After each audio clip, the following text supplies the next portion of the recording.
time to grow with the SEO Queen. Receive the perfect leads like never before. No traffic is gonna explode. It's time to grow.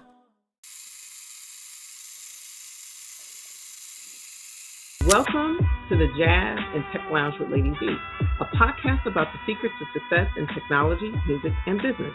On Bashani Radio, iHeartRadio, and iTunes. Bashani Radio, always talking about everything from New York City. You can listen to the Jazz and Tech Lounge with Lady Z on any mobile phone or tablet device.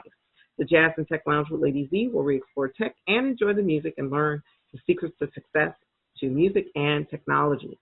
Please follow us online at www.ladyzhe.com and on all social networks at Lady Z.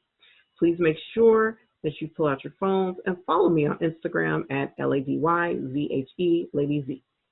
Now, my next guest is a woman who is highly involved in anti-poverty work. I shouldn't just say involved, but highly committed to anti-poverty work.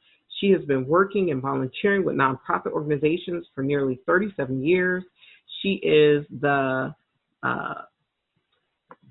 executive director of the nonprofit Path from Poverty. She holds an undergraduate degree and a master's degree in psychology from Antioch University. She has been dedicated and committed to supporting women and children throughout her career and has been passionately dedicated to diversity, equity, and inclusion all her life.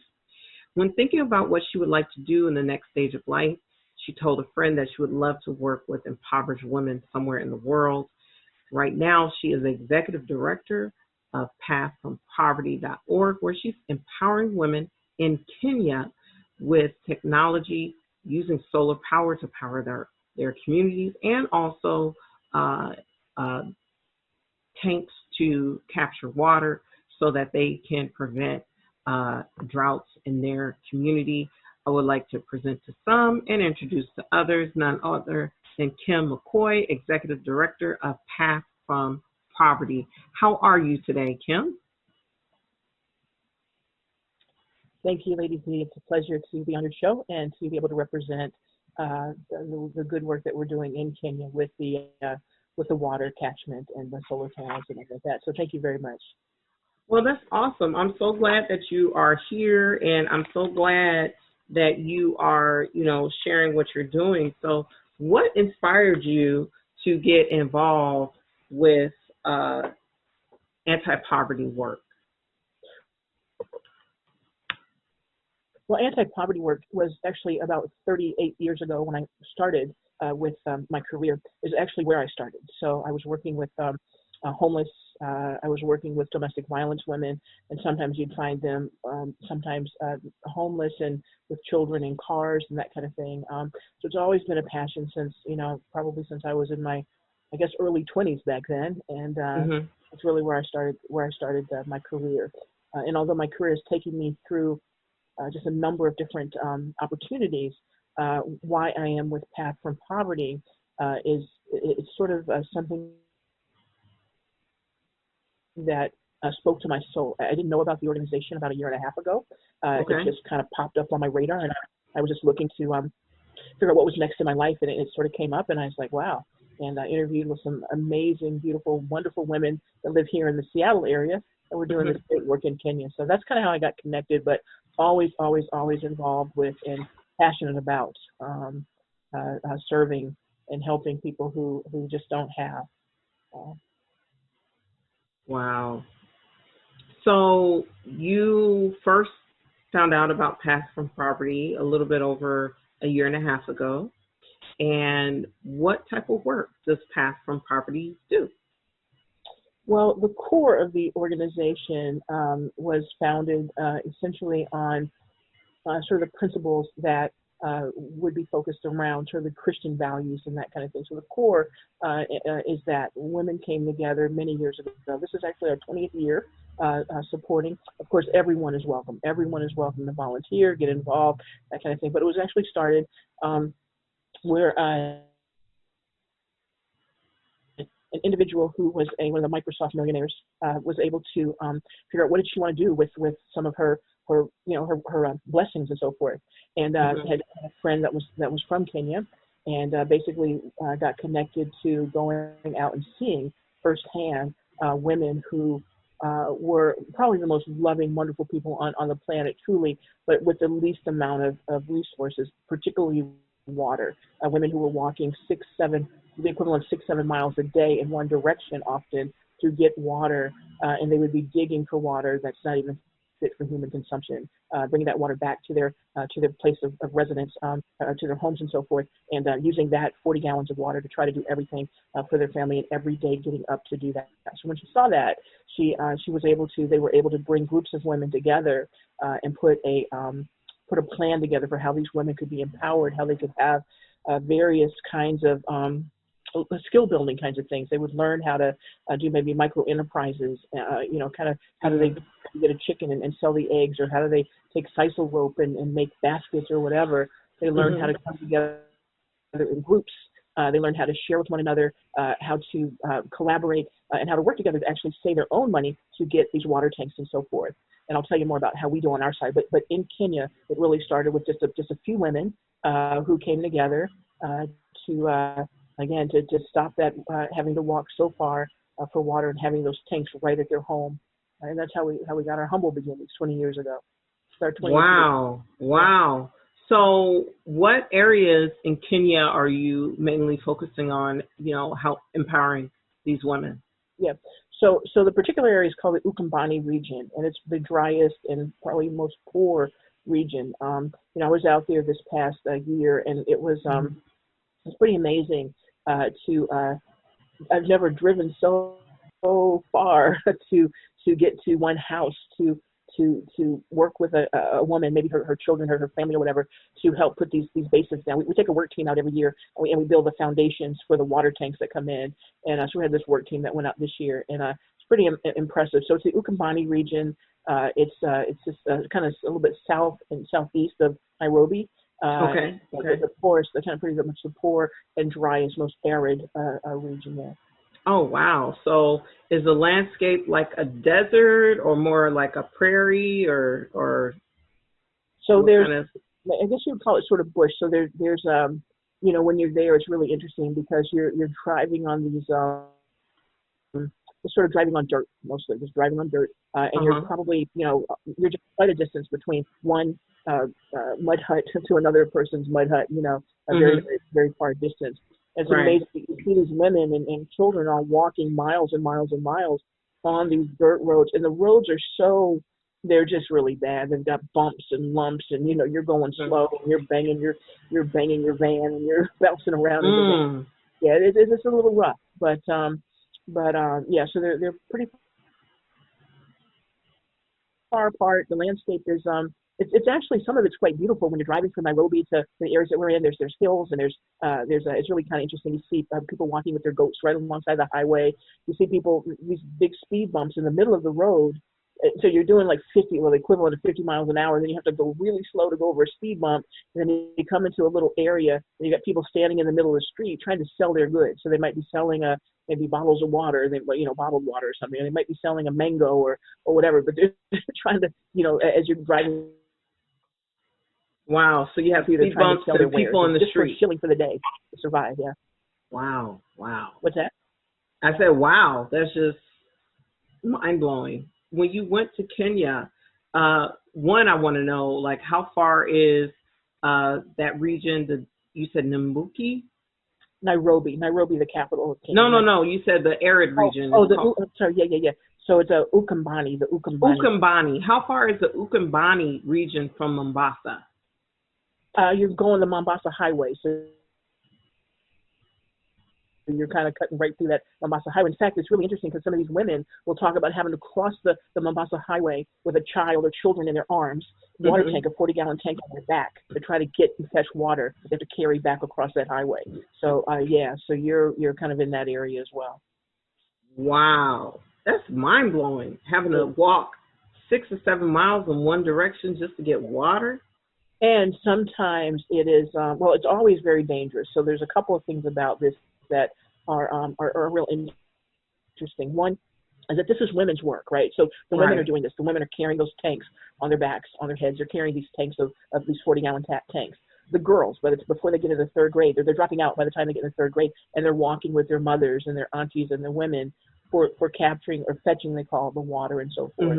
And when they and they're literally going, to be the equivalent, they call it kilometers, but I'd say the equivalent of 4 to 8 miles in one direction. They're getting up early in the morning, Wow, they're getting up early. Sometimes it's an all-day kind of deal, and then the woman comes back early, very early in the morning. And there's some dangers out there. Obviously, there's wild animals out there. They have some elephants that are very, very scary out there. When I talk to the women. Wait. So there's wild elephants on the route where they're at? And some of the routes, absolutely there is. And so they have to navigate around these big. Oh, that must be terrifying. They have to navigate or be out of the area or whatever they need to do. Oh my God, elephants are nice to look at on a video, but to be near one, not in a zoo, I'm sure that's really intimidating. Yeah, for the women it's rough. But when I talk to the women, we take these work groups out and we have a chance to really get to know them. Them and go deep into their stories, and they ask us questions about our lives as well, right here in the U.S. And so one of the questions I posed this last round was to one of the women, and I was asking her, what are some of the things that you encounter when you're trying to get this water, trying to fetch this water, and she was talking about the fact that sometimes the children can be abducted, the women can be raped. That's a horrible thing, but it's a very common thing. That's horrible. The women can be raped. And one of them said the most wild animal is man because of the rape. Man, that's horrible. The just constant sort of rape cultures are trying to get. Yeah, it's challenging. But here's the deal: these women, they unfortunately grow up with this as their way of life, and that's why our work is so important. So as we have taught them over the years to get into these small groups, learn how to work together, they've learned how to again, get micro enterprises. They learn how to work as a team. They have up to 30 women in each group. We've got 53 groups right now, about 1,500 women now that are across that region that are working together to get tanks for each other. They don't all get the tank right away because they save together, they pool their resources together. So they learn how to get how to make baskets or how to sell an egg or whatever they're trying to do to make that money. Right. They get some to their family, and then they use some for the tanks and they pool their money. So there are women who might wait for years to get a tank, but she's still part of the group, right? It empowers these women to do that. On our side, the work that we do on our side from Seattle and around the nation is we raise money on our side. And then we actually have 7 women over there that are Kenyan women, and they're called regional program managers. And those program managers are they're the individuals who are working with these groups of women, right? Training them, working with them, and we give stipends to them to do their work. So they're the stipends for them to help them. They also we work to raise money to get water tanks to gift. So as the women are working to get their own water tanks, we gift water tanks. We do about 9 gifts a month. So we do water tanks or solar panels, 9 every month is what we do. So yeah. Wow. So you do about 9 tanks a month. Yeah. That's incredible. It is either tanks or it's mostly tanks or solar panels. Usually a couple of solar panels. Every often as well. But they start out with a tank every month. We send over 9 gifts. Wow, that's incredible. So how can the listeners of the Jazz and Tech Lounge get involved to support what you guys are doing? I said, how can the listeners of the Jazz and Tech Lounge support what you're doing there in the Mbeki region to help these women? In Kenya, Ukambani region, yeah. Ukambani, excuse me. Ukambani.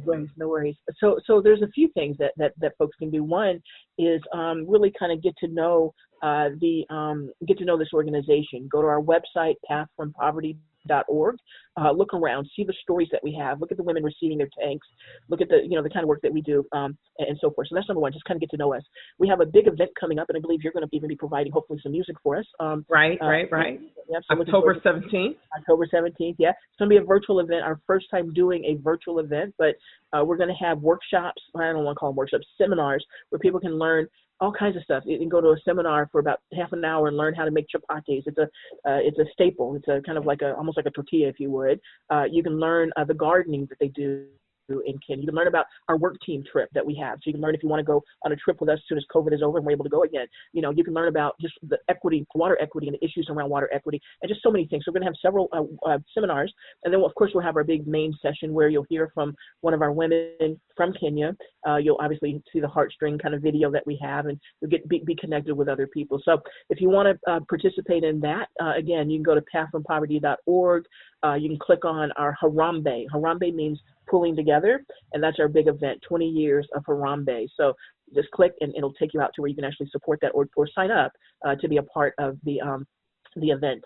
We look for volunteers around the nation as well. We have a need for people to help us with marketing, a need for people to help us with writing grants, a need for people to just do all kinds of things that if they have talent that they want to bring, right? And the most fun thing of all is going a work team trip every year in February, and sometimes other times, but every year during the dry season, we kind of go out and we actually help build those tank bases, right? So we're there and we're working at these women's homes, and we're learning stories. We're spending like a couple of weeks with them, and then there's a safari trip at the end of that for the team that goes out. So it's really a lot of and you won't meet more beautiful people. I'm telling you, they give so much more than we can give to them. It's amazing. I've never seen people give so much who actually have so little, but they're guided by their faith. They're guided by their just love, and they work really hard to with that partnership that we have with them.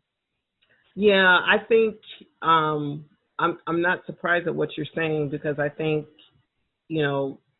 this materialistic culture that we're in, it really drives people's empathy and ability to authentically connect.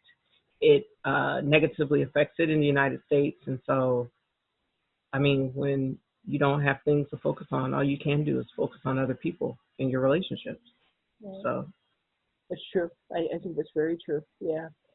So yeah, I would, like I said, would just love for people to just learn more about. And sometimes people say, well, that's over there in Kenya. Like, why would that matter to me? We've got issues right here, and we do. We have a lot of stuff going on right here. And I personally, I do a lot of things. I serve on boards of directors for nonprofits. I help out wherever I can, right?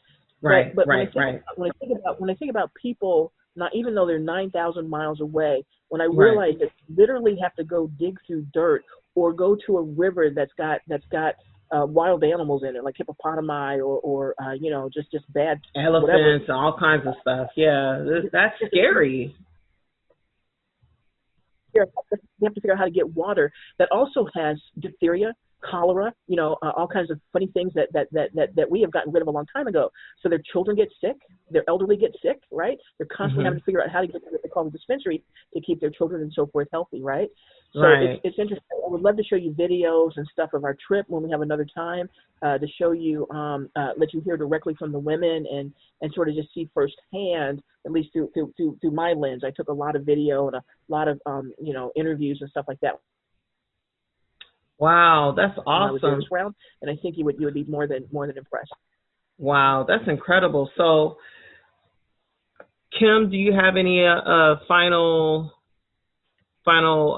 things you want to share with our listeners? Because I know we're coming up on, the end of the time that you're available here. Yeah, no, I just want to thank you so much for taking the time to give me this platform to what we have and what we're doing. We have a Facebook. You can look us up on Facebook, Path from Poverty. We're on Instagram. You can go to our website. But we just really want folks, the first thing we want folks to know is just that this is a real issue. The second thing I want you to do is, if there's a way for you to get involved, whether that's as a donor, as a volunteer, as somebody who just helps us spread the word, somebody who goes on a work team trip with us, whatever, if there are ways that you can be involved. I'm talking to everybody that's listening. There's a place for you. Again, it's from us. It's 9,000 miles away from the East Coast. I think it's like maybe 7,000 miles away. But they're our sisters and their families. Our sisters, our brothers. They really are. And if there's anything in the world that people need to survive, it's clean water. Right. Yep. So clean water. Thank you. Wow. Well, thank you so much, Kim McCoy, for coming on the Jazz and Tech Lounge, where we explore tech and enjoy the music and learn the secrets to success in music business and technology. I really appreciate you taking the time to come out onto the show. And I want to thank my listeners on iHeartRadio and Bashani Radio. And until next time, thank you so much.